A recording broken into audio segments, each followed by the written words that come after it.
today and tomorrow. There will be a lot of shortcomings. Please bear with us. And to start with, we'll have the anatomy first. Because anatomy is the basis of everything. And as all of you are aware, ENT is the main thing is anatomy. And when somebody saw the brochure, somebody asked me why you have put the anatomy of phonation. Why not it is anatomy of vocal cord? The answer is very simple. If you look at the stage, you can see two animals in the screen and one animal standing here. So what is the difference? Both of them have vocal cords, vocal tract, the muscles, everything is there. But there is some difference. So that is the importance or the achievement or the speciality of human being, the power of speech.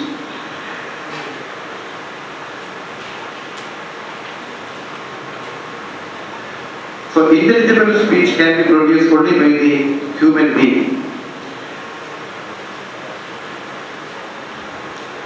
Suppose there is power, you can, because in speech, most of your muscles, most of your expressions, the whole body, the respiration, everything counts. But if there is no voice, and if the vocal tract is not functioning, there is no intonation, there is no resonance. Actually, the volume is mute. Don't think that the laptop is not working. It's a film play where the audio is cut off. So even if you have all actions, even if the respiration is working, all neck muscles are working, the intelligence is there, but if the vocal tract, the larynx is not there, again there is, the message is not conveyed.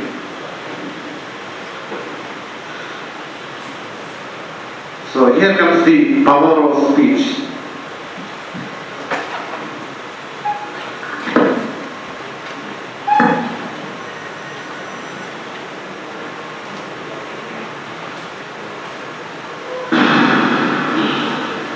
And I am sorry, sir. Sorry for being impolite. And mind you, sir. Rubber man വെട്ടി മുറിച്ചാൽ ഇച്ചിരിട്ടുന്ന കറവുണ്ട്.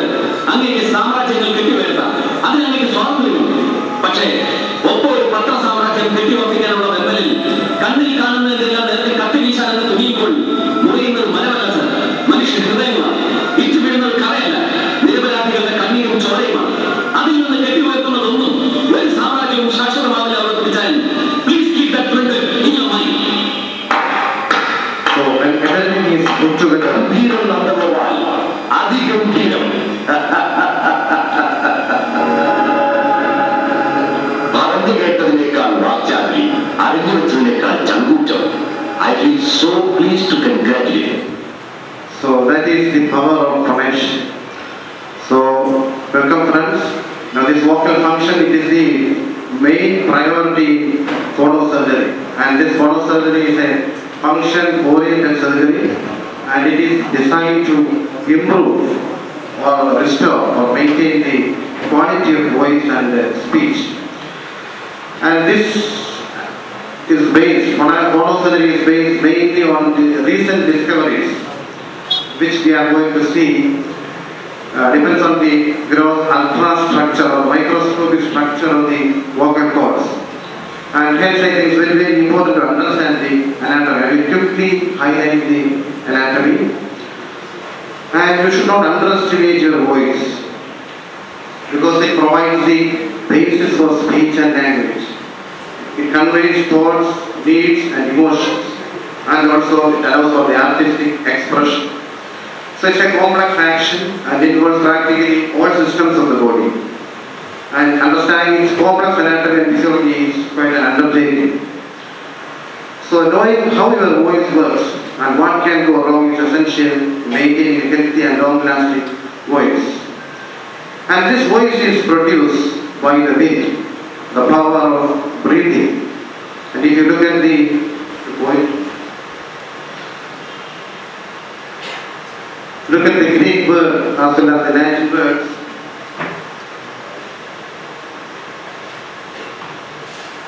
See, there is a relationship between the soul, the breathing, and the wind or the spirit, in both in Greek and Latin. So this connection between the sight, the spirit, and the soul is probably contained in the fact that the human voice has the audible expression of sight, and it can only be created through emission of air, that is breathing. Sound is produced when air is set in motion, and it's controlled with the supply. Somebody has to supply, that is the lungs. Then the source of vibration or sound is in the larynx, and the filtration is done in the pharynx, in the oral tract, as well as in the nasal tract. So the voice production begins with the respiration, and the respiratory muscles and all the muscles like diaphragm, abdominal muscles, back muscles, and all these contribute in respiration. And at rest, the pressure inside and outside the chest are equal. So air will flow to areas of lower pressure in order to stabilize. And at this point there is no sound. So to generate equal airflow, the inside air pressure in the thorax goes down. And the power tool for respiration is the muscles of the diaphragm, the intercostal and the torso, and also the abdominal muscles, which is used to exhale air. The most important structure in the anatomy is larynx or the voice box, which is where the four basic components like the skeleton, the mucosa, and two types of muscles, the intrinsic as well as the extrinsic. And as all of you are aware, it functions as a biological valve, and it lies at the 3rd to 6th cervical vertebra, and development is again the 3rd to 6th branchial arch, and develops at the 3rd embryonic life. And there is a difference between the male and female larynx. And the skeletal framework, there is only one bone, and all the rest will hyoid bone alone and all the other 7 cartilages. And if you look at the histology, the hyoid cartilages in the thyroid cartilage and cricoid cartilage, they ossify and become a bone later on. And this larynx is suspended from the hyoid bone, and it's the only bone that is not attached to or articulated with any other bone in the body. And look at this picture. This is the thyroid cartilage. Don't try to read all these things. There is a notch here, the superior thyroid notch, and 2 for superior and inferior cornua.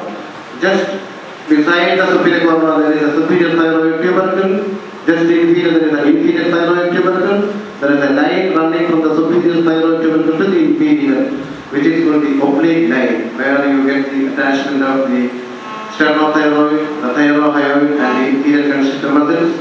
And if you look here, this is the attachment of the epiglottis, just below the false vocal cord, and just below that the true vocal cord, on the side the thyroarytenoid and vocalis muscles. And this is the only complete cartilaginous ring. It's a split ring. Anteriorly there is an arch, posteriorly there is an apna. And if you look, the posterior surface, there are 2 depressions where the posterior cricoarytenoid muscle is attached. And in the midline, that is the longitudinal muscle of the esophagus.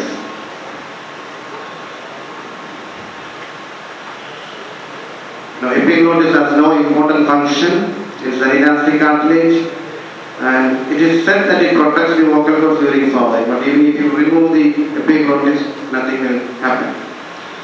And there are 3 paired cartilages: the arytenoid, the cuneiform, and the corniculate. Arytenoid is lying on the upper part of the cricoid cartilage. We have got mainly 2 processes. One is the lateral process, and the other is the anterior process or the vocal process to be attached to the vocal ligament. The lateral process you get attachment of the posterior cricoarytenoid and the lateral cricoarytenoid. And there is another apical process where you get a surface triangular fossa where the vestibular ligament is attached, and lower down you will be attached to the vocalis. And posterior surface is covered by the transverse arytenoid muscle, which is very important for adduction.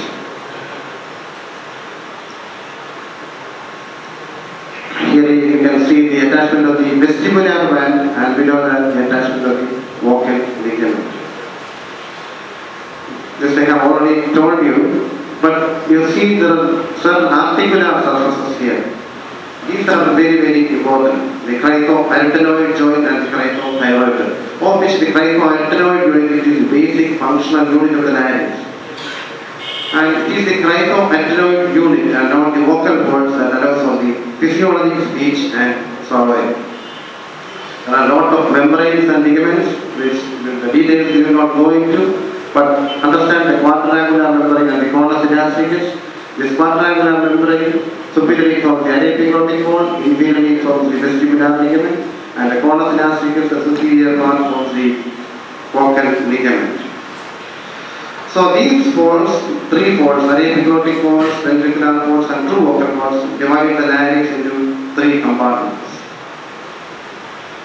And if you look at the cavities, one is the vestibule, then the entrance, then you have the ventricle, and here is the subglottis or the atrium. So these openings or the addictus or the entrance into the larynx is the addictus laryngeus, and at the level of the vestibular band you get the rhima vestibuli, and below that you get the rhima glottis.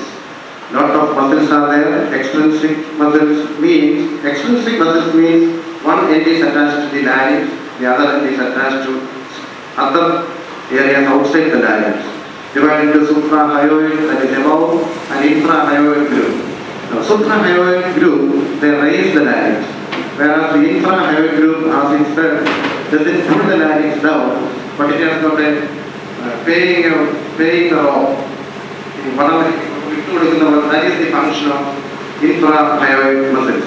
And the descent of the larynx is not by pull, it is by the elastic recoil of the trachea. Lot of muscles are attached to the larynx, all these.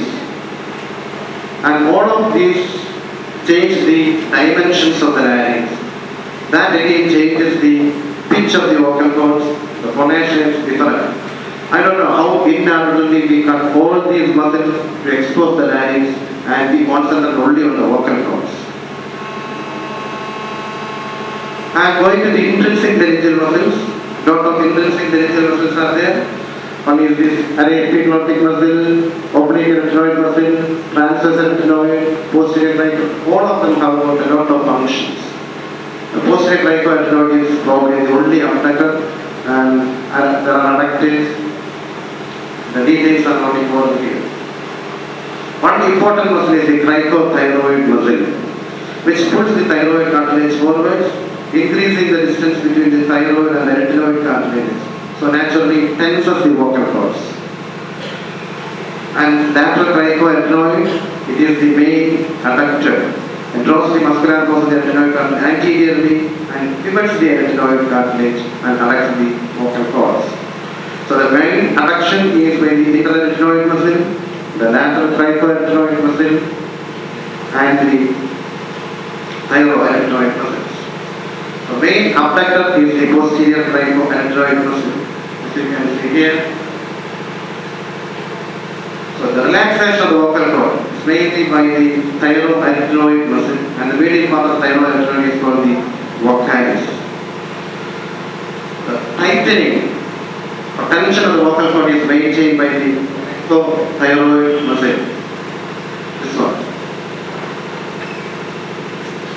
The opener of the laryngeal inlet is the thyroepiglotticus muscle here. That opens the larynx, whereas the articulation closes the larynx. So I have told you the main abductor is the posterior cricoarytenoid. It pulls the muscular process inwards and outwards and either opens the glottis. And the adduction is mainly by the four muscles, the lateral cricoarytenoid, the interarytenoid, the thyroarytenoid muscle. And all these muscles are supplied by the vagus nerve. different branches. The superior laryngeal as well as the recurrent laryngeal nerves. And superior laryngeal is important because it the motor function in the cricothyroid muscle. If there is some problem with the superior laryngeal, there is the loss of ability to sing, which you usually see.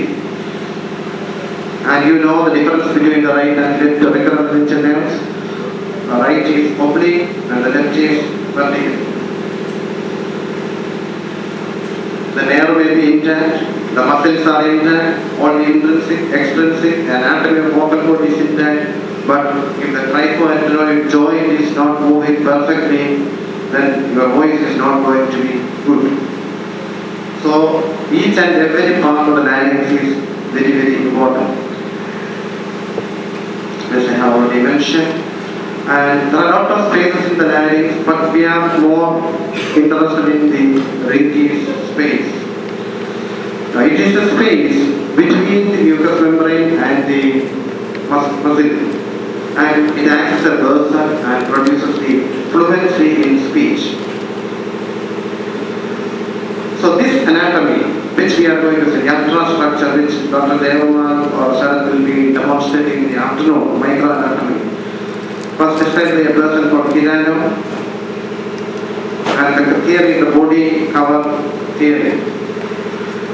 The epithelium is here, the lamina propria and the muscles, the 3 layers. You will hear more about this today and tomorrow. And the relationship is, body is the thyroid artery around 7 to 8 millimeter thick, and the cover is around 1 to 2 millimeter thick. And the most important thing is the lamina propria under the mucous membrane. This lamina propria is divided into 3, the superficial, the intermediate and the deep layers. The superficial layer, very few elastin fibers, which probably forms the Laryngeal space. Intermediate is the elastic fibers are more, and the deep layer, the collagen fibers are more. And these vocal folds, which composed of various types of tissues, the mucous membrane, the muscles, the cartilage, nerves, vessels. From the phonocervical point of view, the most important is the lamina propria. And the important vibratory structure is the epithelium. It's covered by the serous and mucous blanket. This mucous blanket prevents the dehydration of the vocal cords, and the serous and give shape to the vocal cords and also enable them to return to the resting position. And probably that is what helps in the mucosal wave propagation. And deeper is the thyroid muscle, and this relative rigidity is important for supple cover to produce waves of different amplitude and frequency. So to summarize this, in the vocal cord there are 5 tissue layers. Epithelium, the lamina propria are 3 layers, and the deeper thyroid muscle, of which the epithelium and the superficial layer forms the mucosa, that is the cover. The intermediate and deep layer form the vocal ligament, and it is the transition. And the thyroid muscle is the muscular layer, and that forms the body of vocal cords. This vibration production is made by the Bernoulli effect that the next speaker, our Junior Kirano, will probably tell us. But the vocal function alone is not adequate. As I have told you, the intonation, the resonance, the action, all muscles and even common sense should be there to speak. So there are so many resonances are there, starting from the chest up to the teeth. All these areas contribute to the resonance. And the resonators are responsible for the vocal quality, and the sinus cavities are where you get the resonation of high notes. Madam. And the head voice, chest voice, all these are parts of the singing. Coming in the view. And Just to side, left side, move. the resonance is there, the vocal tract is functioning, but there should be proper articulation. And these articulators you can divide into fixed and movable mobile articulators movement articulators can move and articulate, and there is a fixed articulate, heart, palate, the teeth, etc. And they produce different types of sounds depending on where you put your tongue.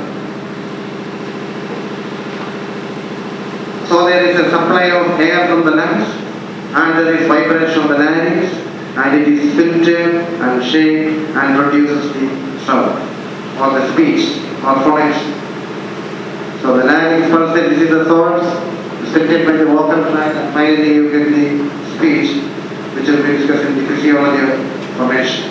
So to summarize, the phonation is the act of voicing. The vocal cord vibrates, probably because of the Bernoulli effect, and there is an interaction between subglottal pressure, the elasticity of the vocal cords, and it is resonated and articulated. That is the summary. So the question here is, now have you understood anything or not? Because all of us have been dealing with laryngeal problems right from when we started studying also. But till now, we haven't come to a conclusion, or the final is not yet there. So this is just like the son thinking about his father at different ages. 4 years, the thing, my daddy is great. 6 years, they will say, daddy knows everything. 20 years, daddy, but he is short-tempered, he also knows little than my friend's daddy. At 12 years, my daddy was so nice to me when I was very young. 18 years, daddy is becoming increasingly frank and unreasonable. 20 years, becoming difficult to tolerate daddy. Wonder how my mother was with him. 25 years, daddy is objecting to everything. I don't know when he understands the word. 30 years is becoming difficult to manage my son. I used to be so scared of my dad when I was young. 45 years, I am baffled as to how many times he brought us up. All of you may have passed through this stage. 50 years, daddy faced so many hardships to bring us. I am unable to manage a single child. At 55 years, my daddy was so far-sighted and planned so many things for us. And finally you say my daddy was great. So that is our situation today. Don't take so many years to learn the microanatomy. We have learned it today only. And I hope you will enjoy sound of music in the next 2 days. Thank you.